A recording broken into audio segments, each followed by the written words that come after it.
Hai Collegers, DPR akhir-akhir ini mencanangkan bahwa akan ada 36 RUU yang akan menjadi prolegnas.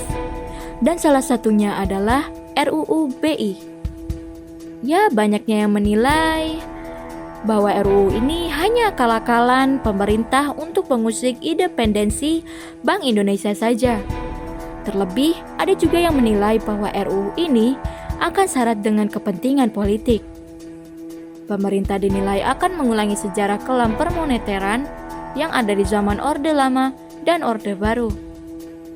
Tapi sebelum ke pembahasan, Mimin mau minta ke kalian, jangan lupa like, comment, and subscribe. Dan jangan lupa nyalain lonceng notifikasinya biar kalian gak ketinggalan video-video menarik di MU Info. Oke, kalau udah, yuk lanjut. Sejak Juli 2020, revisi undang-undang yang mengatur tentang jalannya Bank Indonesia marak diisukan akan menjadi salah satu dari 36 prolegnas yang akan dibahas bersama oleh Dewan Perwakilan Rakyat. Awal mula ide revisi ini muncul atas dasar keinginan pemerintah dari lembaga eksekutif dan legislatif untuk mereformasi sistem moneter yang ada di Indonesia ini untuk mencapai stabilitas dan meminimalisir kendala yang menghambat kebijakan pemerintah yang membutuhkan peran Bank Indonesia di dalamnya. Kebijakan tersebut mengacu pada RUU Omnibus Law Sektor Keuangan atau RUU tentang penanganan permasalahan perbankan, penguatan koordinasi, dan penataan ulang kelembagaan sektor keuangan. Dilansir dari kontan.co.id, dalam belait yang mereka dapat untuk menata ulang kewenangan, Bank Sentral berisi 1. Tidak hanya memelihara kestabilan dan nilai tukar rupiah, Bank Indonesia juga bertanggung jawab atas pertumbuhan ekonomi yang berkelanjutan dan menciptakan lapangan kerja. Kedua, kewenangan penetapan kebijakan makroprudensial perbankan sesuai hasil kesepakatan perumusan kebijakan makroprudensial dalam rapat Komite Stabilisasi Sistem Keuangan atau bisa disebut KSSK.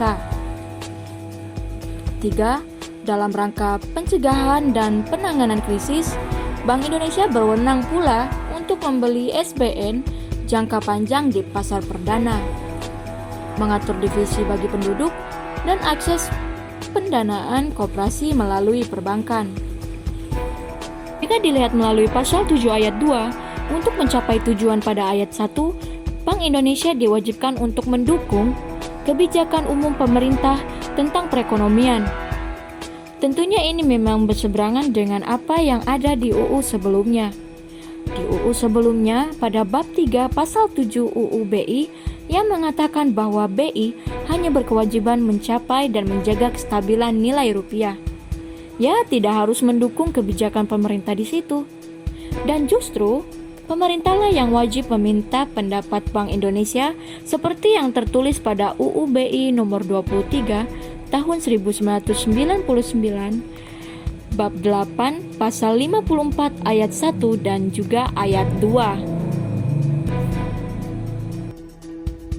Pada pasal 9 RUU BI, untuk mengawasi kinerja BI, maka akan diadakan Dewan Moneter yang nantinya akan diintervensi oleh Kementerian Keuangan.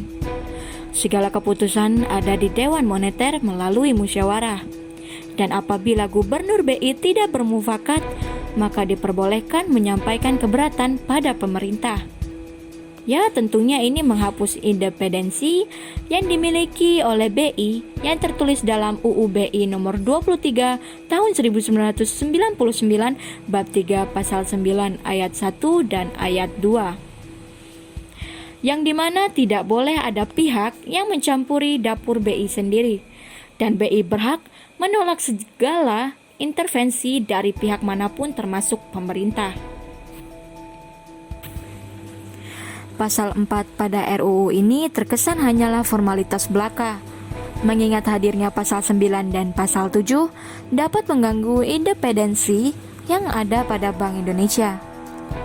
Namun di antara poin kontra tadi, terdapat beberapa poin positif pada RUU ini.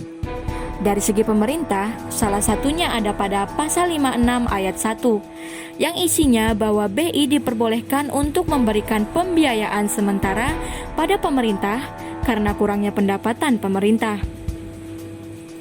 Ya, ini tentunya dapat menghapus pasal 56 UU sebelumnya yang melarang BI memberikan segala bentuk pembiayaan apapun pada pemerintah. Lalu, pada pasal 11 ayat 4 RUU BI disebutkan bahwa BI dapat memberikan pembiayaan darurat untuk suatu bank yang mengalami kesulitan keuangan yang berdampak sistemik dan berpotensi mengakibatkan krisis. Ini yang sempat menjadi polemik ketika BI menolak permohonan fasilitas pinjaman jangka pendek Bank Bukopin yang kalah keliring ketika didera penarikan dana simpanan nasabahnya. Karena pada pasal 11 UU sebelumnya tidak ada ayat yang menyebutkan bahwa Bank Indonesia dapat memberikan pembiayaan pada suatu bank yang mendekati krisis seperti Bank Bukopin ini. Dalam sejarahnya, Dewan Moneter telah ada sejak 1953 dengan format seperti tertera pada pasal 9 RUU BI. Namun, alih-alih membawa perekonomian menjadi lebih baik, nyatanya tahun 1966 justru terjadi hiperinflasi dan sunering. Lalu pada Orde Baru, hadirnya Dewan Moneter justru membawa puncak krisis 1998 terjadi. Berkaca pada sejarah, maka BI menjadi lembaga yang independen dengan penetapan UU BI nomor 23 tahun 1999. Wacana revisi UU BI ini memang telah dihapuskan prolegnas untuk saat ini. Namun narasi ini dibuat untuk kita memikirkannya lagi. Apakah RUU BI ini untuk stabilisasi atau justru eksploitasi? Dan apakah harus UU ini disahkan? Yuk komen di bawah. Nah, untuk saat ini hanya itu saja yang akan Mimin sampaikan ke kalian. Bye bye, see you in next video.